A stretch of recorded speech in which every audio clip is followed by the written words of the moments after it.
जटावा में गंगा जी के धार कहे के तो कहे लोगवा उनके और भंगिया है उनके और भंगिया हो खुशियन के करे ले बोछार हरे हे उनमे बतिया डाले खास हरे फेरी है नजर बना तारा ऊपर हो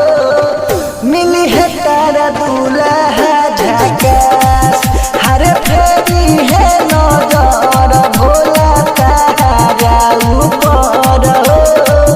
पैबू सखी दूल्हा झकास।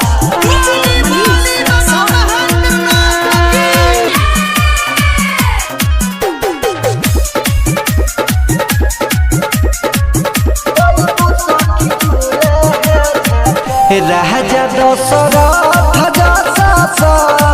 सुर पैबू आहे सुर पैबू हो रानी कौशल्या जैसन सास राम जी के जैसन सखी सुंदर बर पैबू आहे सुंदर बर पैबू हो देवर तू लक्ष्मण जैसन खास बाबे राहुल राजन चंदन के विश्वास हरे फेरी है नजर बाबा तारा ऊपर हो मिली है तारा दूल्हा झकास हरे फेरी है नजर भोला तारा ऊपर हो